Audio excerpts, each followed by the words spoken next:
وبارك على نبينا وحبيبنا وقرة أعيننا محمد وعلى آله وصحبه أجمعين وبعد كل عام أنتم بخير الحمد لله أن بلغنا الله شهر رمضان. We are very, very fortunate and grateful to Allah subhanahu wa ta'ala that we have been granted this gift, this blessing of witnessing yet another month of Ramadan. And we ask Allah subhanahu wa ta'ala to grant us the ajr of going through all of it, inshallah, and taking the full reward that He offers for it, subhanahu wa ta'ala. Allahumma ameen. Just to explain a few things for this year in terms of what we're doing before Isha. So it's a little bit different this year than it was from the years before. Not significantly different, but a little bit different. This slide deck that you're going to be witnessing me go through throughout the month will be shared, inshallah, in the WhatsApp group, so you have access to it, you can use it. It's not that different than it was last year, aside from the slides that I'm going to use for, obviously, please don't bring plastic bottles. And if you do, make sure you take it home with you and you reuse it.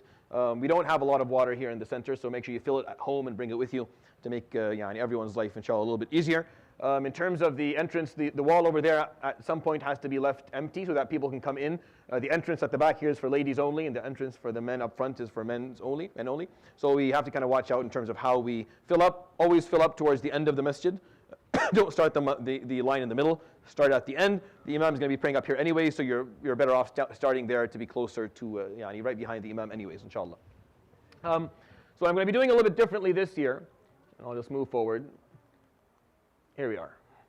So what I've done over the last maybe 5 to 6 years is I try to explain the themes of the Quran in their sequence. And the last 2 years, what I've done is every night I point out exactly what's going to be recited, inshallah ta'ala, throughout the night.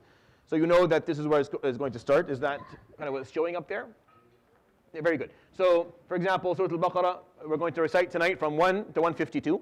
And Taraweeh starts from ayah number 26 of Surah Al-Baqarah, so you know where to. Don't open the Mus'haf during Isha, only during Taraweeh. The Fard, don't distract yourself with anything. The Fard, just listen, right? We have someone who's responsible for correcting the Imam if they make a mistake, but don't open your phone or the Mus'haf during Isha specifically. It's a Faridah, so we don't do that. Aside from that, in Taraweeh, you're welcome to follow along the Imam as they go along. The way that we have this broken down is it's 3 sets of 4, basically. So 4 and 4 and 4 are 12, and then you have the 1 rak'ah of witr, right? So the 12 rak'ahs that we, with the Isha, we recite the juz' and a little bit, and a page or two, because we want to finish on the 29th night, and there are 30 juz' in the Quran, so that's how we kind of do it. So for each night, I have a title, so I'm taking one of the themes of these verses that we are reciting that night. I'm taking one of the themes that exist, and from each set of 4, I'm choosing either one verse or a set of verses to talk about. And they're all a part of that same theme, if that makes sense. What I used to do before is different. I would talk about the theme of the surahs that we're reciting, and then I would choose random verses off the screen. I let people vote last year. That was a disaster. No one really voted. And we just talk about them. This year's a little bit different. I have titles for every session. So there's 30 nights, inshallah, or 29 nights. There is a title for every night. Something that these verses are talking about that they have in common, and each set of verses are taken from one of the 4 rak'ahs. So from ayah 30 to 33, we're going to hear when brother or Sheikh Hamza recites his part, and then from ayat 100 to 102, which is what I'm going to, which is the second, you'll hear in the recitation of Sheikh Umar Shadi, and then in the third one, when Umar Ghadban recites, it'll be 143 to 152. So from every set of 4, there's going to be a few verses. That way, as you're listening, you can kind of, if you've learned what the verses are talking about, you can wait for them to come up and maybe reflect upon them during Salah. The goal of this approach is just I'm trying different ways to help you further appreciate what the Quran is talking about and what these verses are talking about. Now, what I usually do though, at the beginning of every session, it usually takes around 15 to 20 minutes, is I explain the theme of the surah that we're in, or the juz'. I'm not doing that this year. Right? If you want that, you just go back to last year's, or the year before. Or the year before, any of the years before.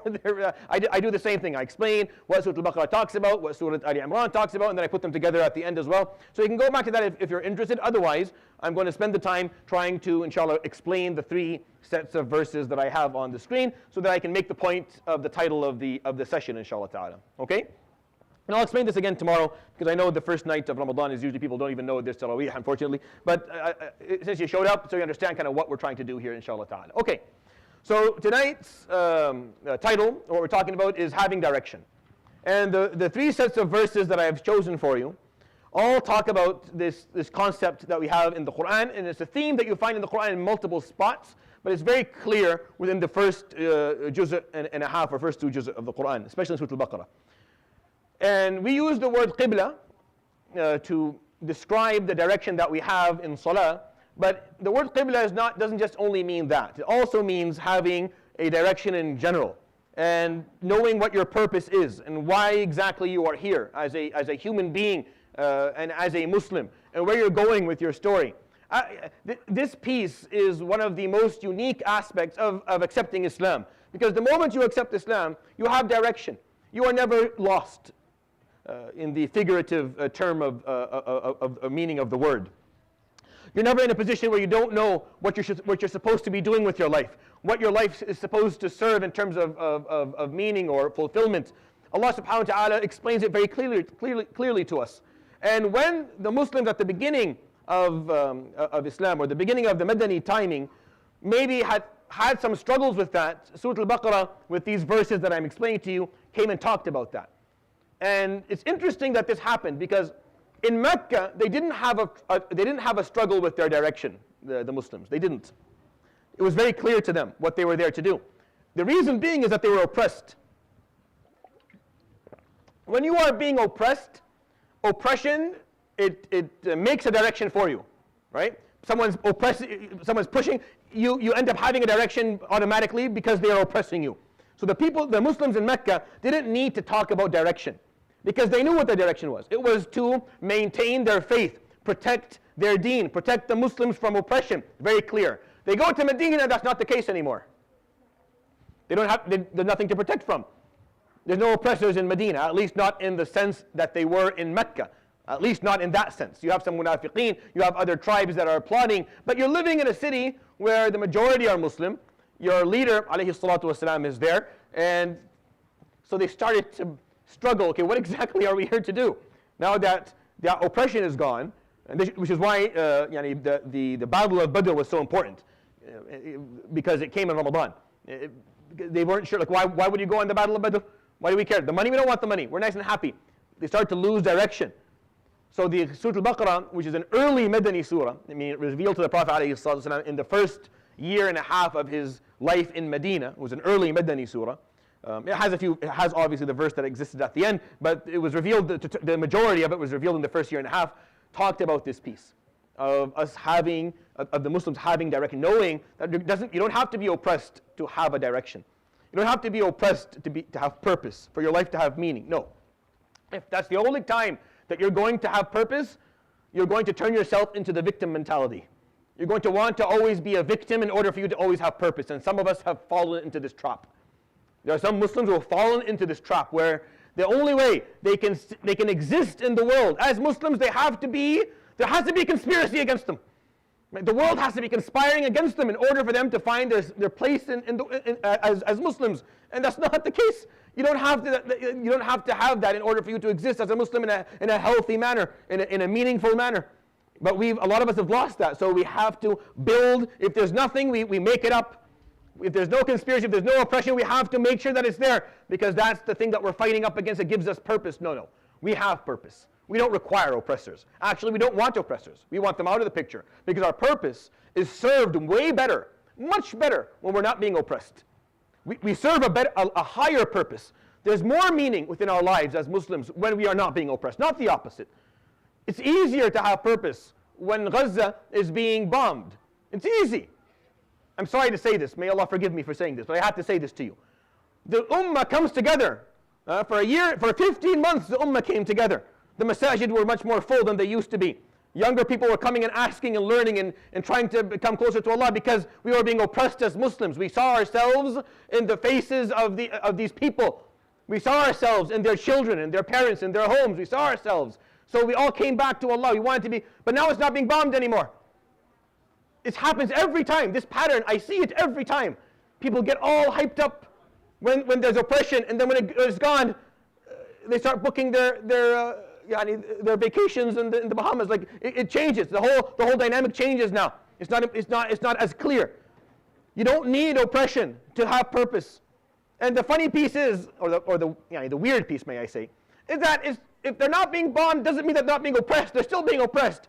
I'm okay with you only having purpose during oppression. Wallahi, I'm okay with it. I've accepted that. They're still being oppressed. The problem of the Holy Land has not been solved. Huh? So if you can only see purpose through oppression, well, oppression has not been removed. Maybe you stick to what you're doing until it's fully removed. But that's really not what the Quran's narrative was. The Quran's narrative was not that you have to be oppressed to have, no. There is purpose, which is what these verses talk about. So the first set of verses that I'm going to share with you, ayah number 30 to 33, which are extremely, extremely famous in the Quran, and the introduction of not only Surah Al-Baqarah, but the introduction of the whole Quran is the first 29 verses of Surah Al-Baqarah. So recite them. Make sure you take some time and really learn them. You've probably recited them before, but take time to actually learn the meanings because they're very, very deep. Right after the end of that introduction in the Quran, Allah subhanahu wa ta'ala says, وَإِذْ قَالَ رَبُّكَ لِلْمَلَائِكَةِ إِنِّي جَاعِلٌ فِي الْأَرْضِ خَلِيفَةً. Allah subhanahu wa ta'ala in the Quran, there's no time being wasted. The introduction is set for the Quran in total, in totality, in general, and then we start right away with business. The first action is understanding what you're here to do. Who are you?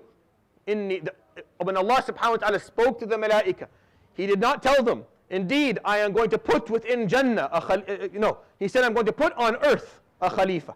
Before Adam alayhi salam was granted the ruh, before Adam took his first breath and started to live, Allah subhanahu wa ta'ala had destined him to be on this planet the way you and I are. The destiny of Adam alayhi salam was to be a steward on this earth.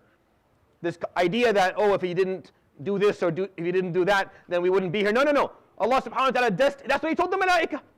He told the malaika, indeed, I'm going to put on earth a steward, a khalifa. Now the malaika had questions about this. Because the last time a creature that could choose was granted life and granted the opportunity, they didn't do very well. The last group they had seen were the jinn, and the jinn did not behave appropriately. So they asked the question, أَتَجْعَلُ فِيهَا مَنْ يُفْسِدُ فِيهَا وَيَسْفِكُ الدِّمَاءَ وَنَحْنُ نُسَبِّحُ بِحَمْدِكَ وَنُقَدِّسُ لَكَ. Why would you put on earth those who will spread corruption and shed blood, and we sing your praise, and we exalt you at all times? Why do you want them? He doesn't need anyone, subhanahu wa ta'ala. But why would you want them there? قَالَ إِنِّي أَعْلَمُ مَا لَا تَعْلَمُ. He said, indeed, I know that which you do not know. And then the wording, وَعَلَّمَ آدَمَ. And then He taught Adam. الْأَسْمَاءَ كُلَّهَا. All of the names. He taught Adam how to describe and articulate. الرحمن. علم القرآن خلق الإنسان علمه البيان. He taught him to articulate. What we're doing right now, we're communicating. I'm making sounds, and you're hearing them. And those sounds have meaning to you. And they are describing things to you, and you're able to take them into your brain and process them and build on them on your own. You're able to take it and extract from it things that I can't even extract from it. So Allah taught Adam the names of things. And then He brought the malaika. أَنْبِئُونِي بِأَسْمَاءِ هَؤُلَاءِ إِن كُنْتُمْ صَادِقِينَ. Articulate, explain, describe that, what I show you. Describe it. So they said, Subhanaka, la ilma lana illa ma 'allamtana. You didn't teach us these things. You didn't give us their names or we don't know. Subhanaka, you're exalted. The only knowledge that we have is the knowledge that you have bestowed upon us. قال يا آدم أنبئهم. Adam, describe from these things. He had showed the malaika and Adam's things that neither Adam nor the malaika had seen before. And Adam started to describe. Adam started to articulate and describe. Adam started to draw analogies and make similes. Adam alayhi salam started to use his intellectual faculties to conclude what things were and what they were like. So the malaika are watching this process. The malaika are watching the process of Adam alayhi salam's brain work. So when they saw that, Allah subhanahu wa ta'ala tells them, فَلَمَّا أَنْبَأَهُمْ بِأَسْمَائِهِمْ قَالَ أَلَمْ أَقُلْ لَكُمْ إِنِّي أَعْلَمُ غَيْبَ السَّمَاوَاتِ وَالْأَرْضِ وَأَعْلَمُ مَا تُبْدُونَ وَمَا كُنْتُمْ تَكْتُمُونَ. Did I not tell you that I know the ghaib, the unseen of the cosmos and the earth, and I know that which you hide in your hearts and that which you make apparent? Meaning I know what you were thinking. I knew what you were thinking, but tell me, what is this? So the malaika said, we don't know what this is. This is different. They accepted Allah subhanahu wa ta'ala's ultimate wisdom. You were granted from the moment you were created purpose. You were made a steward of the earth. You were made responsible. You may not be the largest mammal on the planet. You may not be the most strong physically on the planet. You may not have been here for the longest period of time, but you're the only one that is capable of organizing and protecting and taking the environment and changing it in a way that suits you instead of you changing to suit the environment. You're the only one. Allah subhanahu wa ta'ala created you in that form so that you may be the steward of this beautiful blue and green ball that's rotating around the sun. And from that, we never ever lose purpose as human beings, because you are put here as a Khalifa. One after the other, we will carry the baton. We will take the baton from the one before us, and we continue to be the stewards of this earth. And the way we're going to perform this stewardship, the way this istikhlaf is going to work, is through ilm, is going to be through knowledge. وَعَلَّمَ آدَمَ. He taught Adam, subhanahu wa ta'ala. He taught Adam. And from that moment, Adam knew what he needed to do. He needed to go and learn. And the more he learned, the better Khalifa he was going to be, because he was going to utilize these intellectual faculties and the knowledge that he was going to seek and the knowledge he was going to gain to make this place a better place to live, to make sure that people are more comfortable, to make sure that every creation that is sharing this space with us feel as welcome as we do and are respected in their own habitats. That's what we're here for. We are here, that's what we're here to achieve. That's the purpose, that's the general purpose of the human being. In the midst of this surah, Allah subhanahu wa ta'ala talks about a group that did not do that. And He describes them in these verses that are very, very, and this is what you'll hear in the second set of 4 rak'at recited inshallah by Brother Umar Shadi tonight. He will recite, وَلَمَّا جَاءَهُمْ رَسُولٌ مِّنْ عِنْدِ اللَّهِ مُصَدِّقٌ, or is it kitab? What did I put up there? Is it Rasul?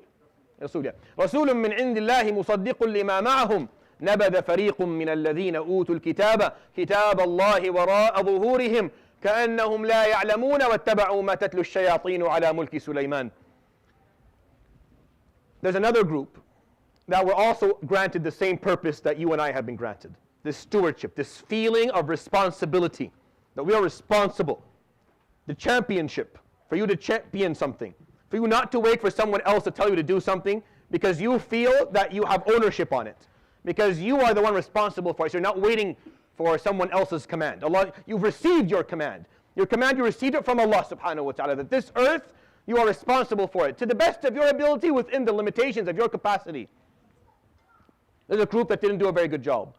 And when a prophet from Allah subhanahu wa ta'ala came to them, نَبَذَ فَرِيقٌ مِّنَ الَّذِينَ أُوتُوا الْكِتَابَ كِتَابَ اللَّهِ وَرَاءَ ظُهُورِهِمْ.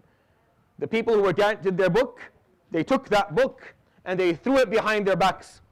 نَبَذَ فَرِيقٌ, a group of the people who were granted the book, granted the guidance of Allah subhanahu wa ta'ala, took that book and threw it behind their backs. كَأَنَّهُمْ لَا يَعْلَمُونَ, acting like they didn't know what they were doing. وَاتَّبَعُوا مَا تَتْلُو الشَّيَاطِينُ عَلَى مُلْكِ سُلَيْمَانَ. And then they looked what myths, what superstition, what mythology exists that the shayateen left on the legacy of Sulaiman. They took that and they started to grow that. وَمَا كَفَرُوا سُلَيْمَانُ وَلَكِنَّ الشَّيَاطِينَ كَفَرُوا يُعَلِّمُونَ النَّاسَ السِّحْرَ وَمَا أُنزِلَ عَلَى الْمَلَكَيْنِ بِبَابِلَ هَارُوتَ وَمَارُوتَ. This is one of the most controversial verses in terms of tafsir in the whole Quran. So if you want, this ayah has at least 10 different interpretations by the great scholars of tafsir historically. I'm going to give you my simple understanding of it because I don't think it needs to be that complicated. What they did is that they were granted a book. Once their prophet came to them with a book, with guidance, with purpose, they didn't like it. It was too much work. It was too much work. It is. It's a lot of work, by the way. Stewardship, istikhlaf, is a lot of work. It's absolutely exhausting. It's a job that never ends. You get vacation from your day jobs, but you don't get a vacation from this until you are laid in your grave. And before that, this is an ongoing process of responsibility, where you're always responsible for something. The Prophet ﷺ took a lot of interest in this concept, right? كُلُّكُمْ رَاعٍ وَكُلُّكُمْ مَسْئُولٌ. He would talk about this a lot in multiple different narrations. He would say, all of you are stewards, and all of you are responsible and accountable for that which you are responsible for, all of us. But they followed ما تتلو الشياطين, what the shayateen came up with, trying to mythicize the kingdom of Sulaiman. And Sulaiman never lost his faith. It wasn't Sulaiman that made any of this up. الشياطين كفروا يعلمون الناس السحر. They're teaching people superstition. And they also واتبعوا also ما أنزل على الملكين ببابل هاروت وماروت. And they followed the teachings of the different stories of mythology back in Babylon that go as far as before Ibrahim alayhi salam. This verse talks about people who, instead of taking solid guidance that gives clear purpose, they preferred to throw that away and then follow the mythology, follow the myths, the superstition, the made-up stuff. It's way easier. Any society prefers that. We struggle with this today as Muslims. We struggle with this heavily today as Muslims, where we leave solid knowledge, solid explanations from Allah subhanahu wa ta'ala that are purposeful in nature, and we follow this rabbit hole of superstition, where every time something goes wrong, we have to find something from alam al-ghayb, from the unseen, to blame for it. You see, these verses talk about ما تتلو الشياطين على ملك سليمان, what the shayateen were reciting upon or teaching people or talking about from the kingdom of Sulaiman. What was it? No idea. What was it that the Malakain Babil, Harut and Marut taught? No idea. Who are Harut and Marut? Even less of an idea. I know nothing about these figures. Not just me, no one does. They're all just assumptions, things that scholars think they are. Why are they brought up in this ayah? They say, when you leave a story, Allah subhanahu wa ta'ala tells you the story of Adam and Ibrahim and Nuh. He talks to you about Musa and Isa and Muhammad alayhi salatu wasalam and gives you very clear commands. You leave all that and you go and see, what did the shayateen make up on Sulaiman? What myths do we have from Babylon back in Harut and Marut times? What can you give me? How can we scare people? How can I get people to blame the unseen for everything that they don't like in their lives? That's how you ruin direction. That's how you make sure people are completely lost. They're living like they have no idea what they're doing with it. There's no clarity. This is how you distract people from the book. See, the first verse here is not recited the way it should be. نَبَذَ فَرِيقٌ مِنَ الَّذِينَ أُوتُوا الْكِتَابَ كِتَابَ اللَّهِ. The people who were granted the book, throw it behind them. كَأَنَّهُمْ لَا يَعْلَمُونَ. Acting like they didn't know. They did not. وَاتَّبَعُوا. And they follow what the shayateen teach. They follow what أُنزِلَ عَلَى الْمَلَكَيْنِ بِبَابِلْ هَارُوتَ وَمَارُوتَ. وَلَقَدْ عَلِمُوا لَمَنِ اشْتَرَاهُ مَا لَهُ فِي الْآخِرَةِ مِنْ خَلَقٍ. They knew when they bought into all of this superstition that this was taking them nowhere on the day of judgment. Fil akhirah, there's nothing for this. It doesn't help you. We're a society, we're a community, we're an ummah that when we lost our direction, when we stopped knowing what we were doing, we fell into these traps of superstition. So every time something goes wrong, you have to come and ask, sihr maybe, is it jinn, was it ayn, was it hasad, was it, God forbid, we just screwed up big time. Is that a possibility? That maybe we just completely messed it up? That maybe we weren't doing it right? That we made all the wrong choices? Or is that too difficult to accept? Are we too proud to accept that we've been doing it wrong for a long time and that's why this is not working? Or we continue to look for look for ما تتلو الشياطين على ملك سليمان, or maybe ما أنزل على الملكين ببابل هاروت. Look for something else. We love that stuff. Give me something. I've seen people of great intellect fall into these traps. I've seen people of great intelligence and knowledge fall into these traps. The willingness to blame something that you have no control over and no knowledge of, over actually looking at what you've done and comparing it to the book and the guidance and the teachings that you have. And when you do that, by the way, 99% of the time, you're going to see where your problem was. You will find where the deficit is. This is not denying the existence of all of the aforementioned points. I am not denying the existence of any of these things. Jinn are there, ayn is there, hasad is, all of these things are there. But they are ghayb. They are ghayb, and they don't play into the story of your purpose. They don't play into the story of what you're here to do. So for you to blame them for something there's a little bit of su'adab ma'Allah subhanahu wa ta'ala. Based on what are you blaming them? How did you diagnose that that's what happened? How do you know any of these things? You don't. But it's a cheaper way out. It's a cheaper way out. Yes, some people, you will have individuals in every community that struggle with mental health issues. Yes, they will have, you will raise good children in a stable home, and they may grow up with mental health problems. Yes, this may happen. And no, you're not necessarily at fault for that happening. And no, don't look for solutions that don't exist for a problem that has solutions that do exist for it. No one in their straight mind as a Muslim will ever tell you that you should not perform ruqyah. No one will ever say that you don't use the power of Surat Al-Fatiha and the Quran upon your loved ones. No one. You should do this every day. If you have children and loved ones, you should recite the Quran upon them every night when they go to sleep, every single day of your life. And if you're not there physically, do it from afar. That's how you treat the Quran. But we have to accept that there are other causes for problems and for struggles. When you get caught up into conspiracies to the point where you're not capable of seeing that the deficit didn't exist on the other side. The deficit existed on yours. How are you going to grow? How do you grow? How do we grow as an ummah if we're not able to hold ourselves accountable for the mistakes that we've made? If every time we fail big time, we fail horrifically, we blame all these other groups. We blame everyone else but not ourselves. This is what this ayah is talking about. They are granted the book of Allah. They threw it behind their backs. And they ran after what are the shayateen saying about Mulk Sulaiman? What is there about the two angels of Babylon, Harut and Marut? What did they do? What did they say? Let's take this superstition. Let's take this. Let's grow this. وما يعلمان من أحد حتى يقولا إنما نحن فتنة فلا تكفر فيتعلمون منهما ما يفرقون به بين المرء وزوجه وما هم بضارين به من أحد إلا بإذن الله ويتعلمون ما يضرهم ولا ينفعهم. What they learn is only harmful. What they learn does not affect people except through the will of Allah. It has no effect upon you. It touches you in no way. Allah subhanahu wa ta'ala is the one who affects, and there's nothing that affects you. They only learn that which harms them and harms the people around them because they lost their direction.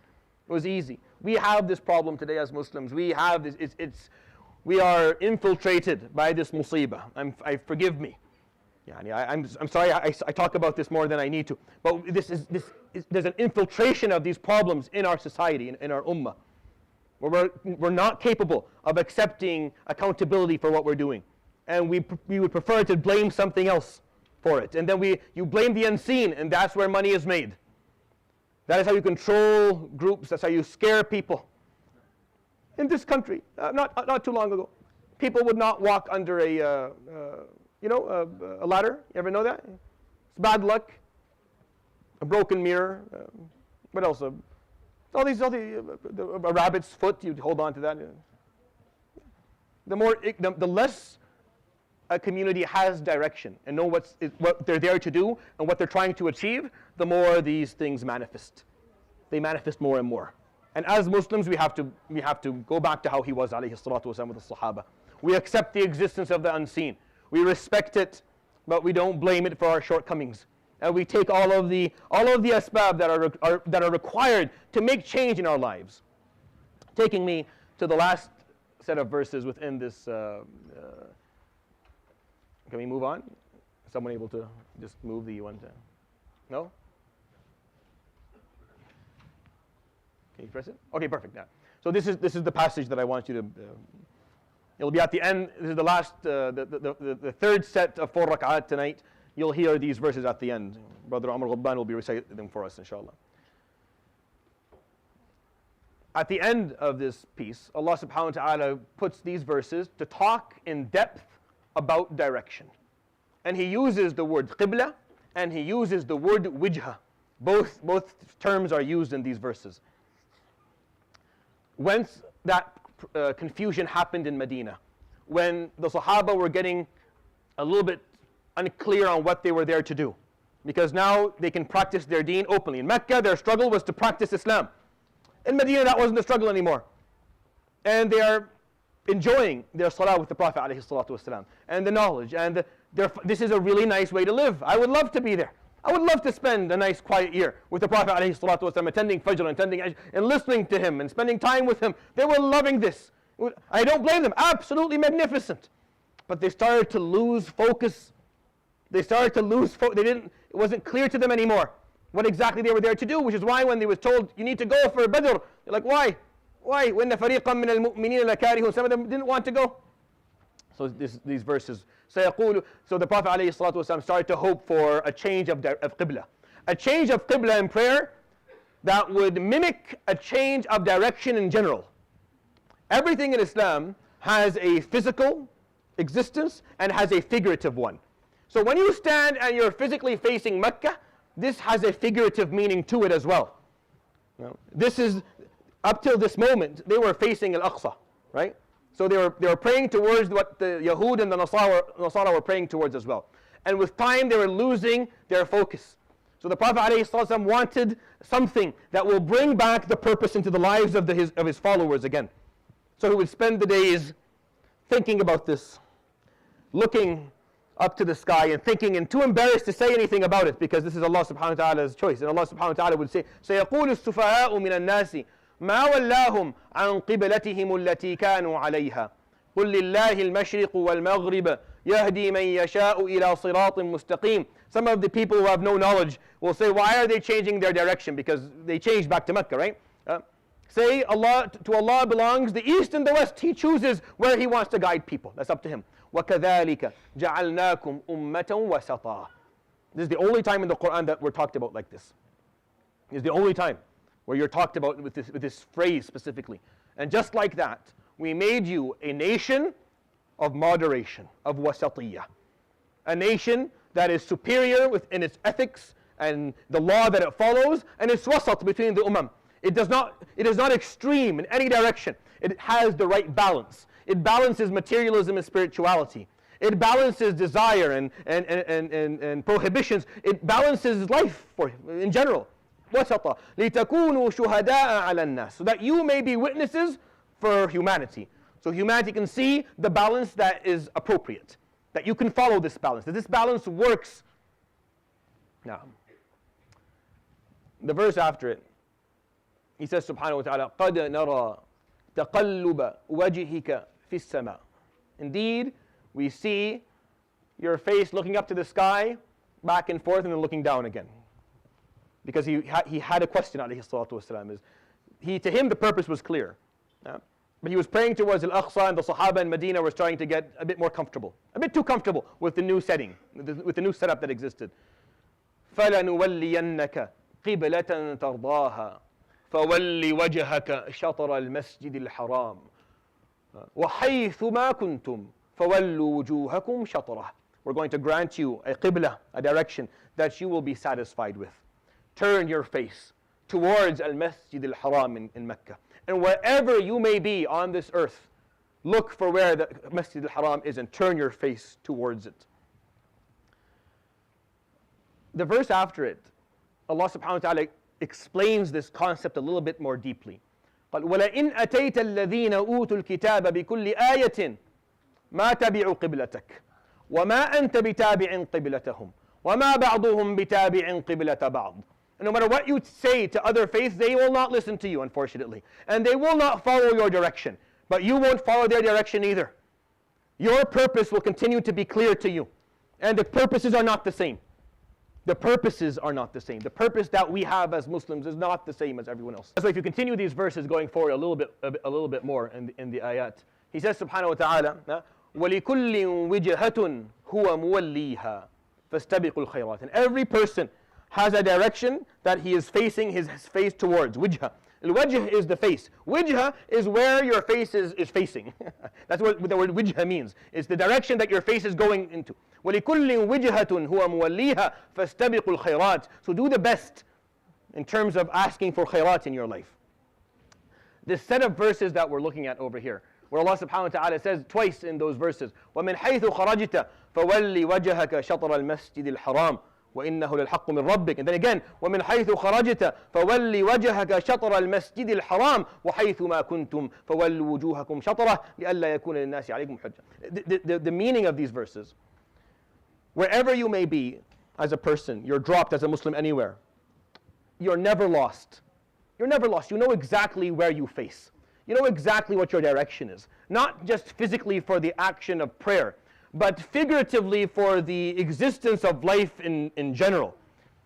The idea or the problem of a human being, of a Muslim, being in a state where they're not sure what they're alive to do, like what their purpose is it goes against what Islam is so dramatically and so clear that I feel like I don't understand how it even happened. Like you have these 2 pages in the Quran that talk about nothing else aside from the fact that you have a direction. You have a qibla, and that qibla within it, you are made your ummatan wasata. You're a group of people that you're an ummah, you're a nation that will continue to live with moderation in their lives. You're going to perfect this balance. And people may face in any direction that they want. It won't make a difference for you because you know where you're facing and you know what your goal is. And we face towards Mecca. Why? Because that's the house of Allah subhanahu wa ta'ala. All of these houses are just small duplicates. They're just satellite sites for the original masjid.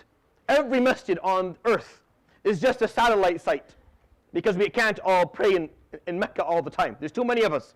So they make satellite sites and we all face towards that house of Allah subhanahu wa ta'ala. Why? Because that's the origin. Because that's the direction. The direction is to serve this house. To serve this house. It belongs to Allah subhanahu wa ta'ala. He doesn't have subhanahu wa ta'ala a family in the traditional meaning of it. But he still has a house. When I say the house of fulan and the house of fulan, even in Arabic we use this term a lot. Bayt fulan and bayt fulan, right? We're not necessarily talking about their house, right? If your aunt and her husband and her children visit you, you'll say bayt amti came over. What? She carried the house and what? No, she didn't bring her house. Her house came over. She and her husband and her children, because that's the house. We actually think that the house is a physical thing? No. They'll sell that house and buy another one. They could live in a tent. They may be nomads, just moving around, but they're still a house. So Allah subhanahu wa ta'ala, when He made Himself a bayt, a house, and He told you, فَوَلِّ وَجْهَكَ شَطَرَ الْمَسْجِدِ الْحَرَامِ, you always face towards my house. It's a physical facing that we stand here in Salat al-Isha. We'll stand here and we'll put our hands towards al-Haram, right? Just like you do in Tawaf. When you do in Tawaf, you go around the Kaaba, and then at the Hajar al-Aswad, you turn towards the Kaaba, you say Bismillah, Allahu Akbar. It's too busy, so you have to do it as you move, because if you stand, you'll kill people. But that's what you do, put your hands towards the Kaaba. So when you stand in prayer tonight, that's the same thing, exactly the same thing. You're putting your hands up towards the Hajar al-Aswad fil Kaaba. And you're saying Bismillah, Allahu Akbar. The same thing, exactly the same thing. Why? Because it's our unifying direction. Think about this tonight. Think about the estimation of maybe 900 million Muslims across the planet, all of them standing all across the world, face towards al-Masjid al-Haram, right? With clear direction. We have the clear physical direction. Read these verses so you may have the clear figurative mental direction, so that you'll have the real life-like direction. Because what's the point if you stand in prayer towards the Kaaba, but your life is not for it? But you stand towards the house of Allah in prayer, but you don't live your life towards serving the house of Allah subhanahu wa ta'ala. What's the point? That's a discrepancy that makes no sense.